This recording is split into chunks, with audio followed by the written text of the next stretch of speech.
Estamos hoy día con Ernesto Cabañeri, periodista y profesor de la Universidad Simón Bolívar, con quien vamos a conversar sobre la Marcha por la Vida. Profesor, ¿por qué defender la vida? Bueno, creo que es una gracia del Señor que nos dé la vida y me parece que hay motivos y razones para defenderla. Es cierto que es un tema polémico, pero la verdad es que en una sociedad como la nuestra, somos un país tercermundista, necesitamos, sobre todo los jóvenes, mayor orientación para que después no haya problemas a la hora de tomar algunas decisiones de las cuales se puedan lamentar. A mí me parece que traer a un ser humano al mundo es un acto maravilloso, un acto que tiene la gracia de Dios, y por eso creo que debemos defender la vida. A mí me parece que esa marcha va a ser exitosa y espero que lamentablemente la gente que no esté de acuerdo sepa respetar también la voluntad de otros. Creo que en un país como el nuestro, donde a veces nos jactamos de ser un país democrático, somos muy intolerantes, y eso creo que es una actitud que debemos corregir. Así es que espero que mañana la marcha sea llevada a cabo con mucha tranquilidad, no haya problemas, y que las instituciones que no estén muy de acuerdo con esto sepan respetarlo. ¿Qué tan importante es respetar la vida del recién nacido y del niño por nacer? A mí me parece que todo ser humano merece respeto, y cuando un niño ya está en formación también. Por ejemplo, hablar sobre el tema del aborto es un tema muy controversial, es muy difícil. No todas las sociedades ni todas las localidades en el país están preparadas para hablar sobre este tema. Es un tema muy delicado que necesita orientación, no solamente de los padres, sino también de expertos, psicólogos, sociólogos.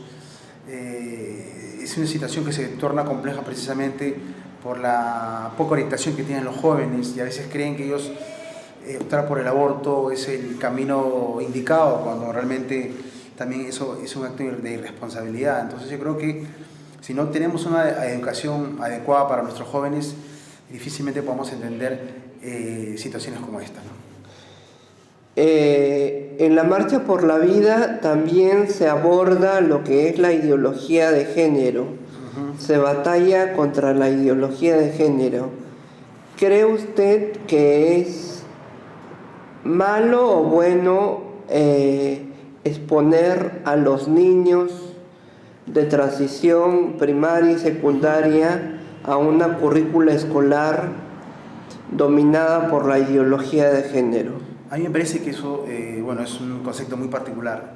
Creo que es un exceso porque los niños los pequeños a temprana edad todavía no saben realmente qué es bueno para ellos o qué es malo.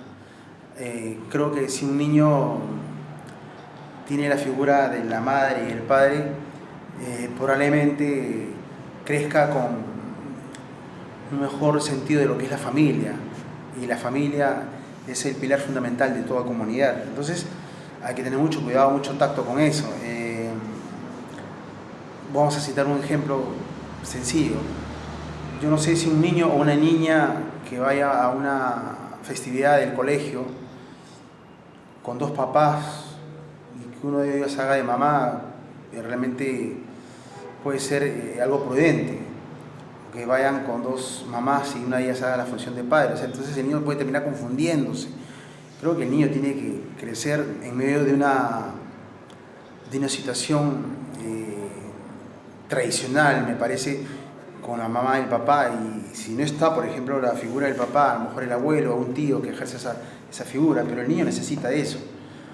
El niño a temprana edad no va a comprender, por ejemplo, si dos personas de un mismo género comienzan a hacerse cariño, entonces se puede tener confundido y puede crecer con cierta distorsión también. O sea, es muy, muy complicado, ¿no?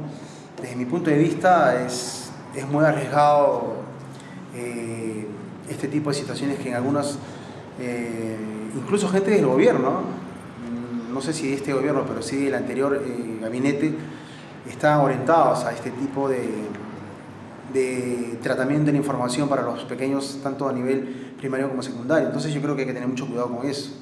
La orientación del niño me parece que es una orientación bien pensada, bien estructurada, para no confundir al pequeño en su crecimiento. Eso es un tema muy, pero muy delicado, y verdad que las autoridades tienen mucha labor al respecto. ¿Es consecuente apoyar con Mis hijos no te metas?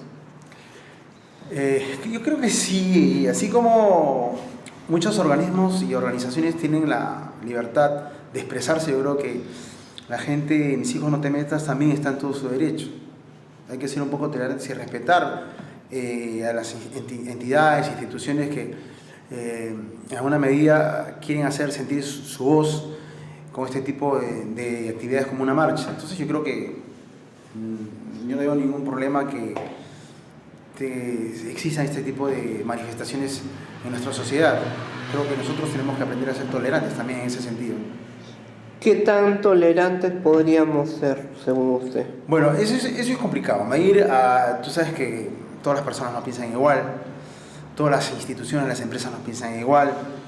Hay muchas empresas que tienen una visión y una misión al respecto sobre la ideología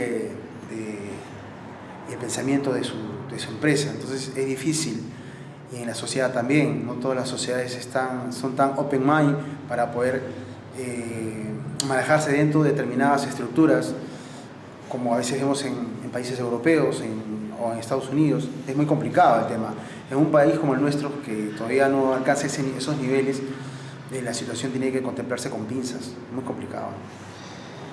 ¿Es necesario en estos tiempos que el Perú refuerce su concepto de familia como núcleo básico y esencial de la sociedad? Pero por supuesto, y no solamente por un tema, por la cuestión de género y todo esto, sino por un tema estrictamente social, porque cada vez vemos más familias separadas, distanciadas, los hijos por un lado, los padres por otro lado. Vivimos una sociedad con mucho vértigo, en la cual los padres tienen una necesidad de trabajar, y a veces el pequeño se queda solo en casa y no tiene ese apoyo que deberían tener los hijos por parte de los padres. Pero la misma situación a veces nos exige estar muchas horas fuera de casa, buscando generar un poco de ingresos a la casa para vivir, cumplir con otras obligaciones, ¿no? Las obligaciones de alimentación, educación, salud. Es una labor en muchos casos loable por algunos padres, porque tratan también de ser padres en el poco tiempo que tienen, darle un poco de tiempo de calidad a sus hijos. No es fácil, una situación, una sociedad como la nuestra, donde la gente vive acelerada, es bien difícil, pero hay que tratar de hacerlo, ¿no? Si no tenemos mucho tiempo, la posibilidad de estar mucho tiempo con nuestros hijos, en ese poco espacio que tenemos, darle un poco de calidad a los hijos, dándole consejos, apoyándolos, y además que los hijos sientan que, a pesar que el padre está ausente mucho tiempo por el trabajo o por ejercer alguna función, igual lo tiene presente, ¿no? Que el hijo se sienta querido, eso es importante, y eso creo que desarrolla mucho la estructura familiar en una sociedad como la nuestra, ¿no? Gracias. Fue Ernesto Cabañeri, profesor de la Universidad Simón Bolívar y periodista del diario Todo Sport. Gracias. Que Dios lo bendiga. Bendiciones.